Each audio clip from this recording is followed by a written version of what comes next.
Staving off boredom from my failed marriage was written by women that were really trying to understand the male perspective of a failed marriage, so it came out a little awkward.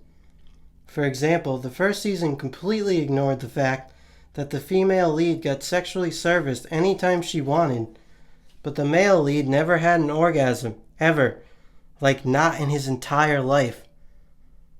So the giant woman who could hold a 70-inch TV like it was a child's plaything thanked the men and went to check out. I hope this day goes by quickly. I can't wait to go out tonight. Thad ended this scene with a perfect segue. Chapter 2, Guys' Night. Fellas, put away your purses. It's Guys' Night tonight. Free entry, and your first drink is free, the bouncer, a woman, informed the dudes. Oh, thanks, that's sweet, Thad blushed. Inside the club, Swoko was blaring. Don't you ever touch me down there if you're trying to go way down there. Keep it up here under this little bit of skin, or don't you ever dare talk to me again. Women wearing husband beaters covered in bad tattoos were dancing with guys with perfect hair and wonderfully bright makeup. They all danced at arm's length apart, though, being sure not to have too much physical contact, because honestly they weren't really taught that much about physical contact in school. And the men were constantly burping, but more on that later. Thad and James went to the bar to get their first free drink, but were bombarded by women just trying to buy them other free drinks.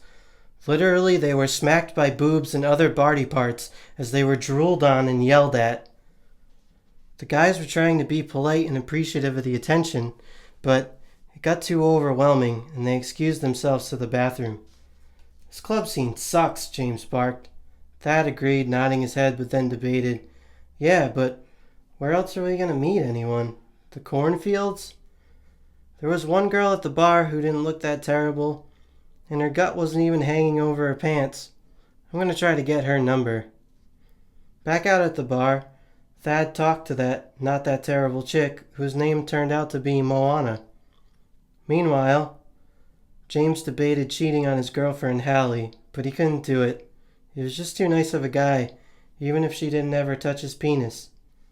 I'm gonna make a phone call, James yelled to Thad and Moana as he squeezed through the sea of boobs and giant stomachs, literally smacking his face and rubbing against him as they walked by. The payphones were crowded by sleazy chicks. They were skinnier than most, but in this world that meant trouble. You want to use this phone, beautiful? One of them literally spat the words at James.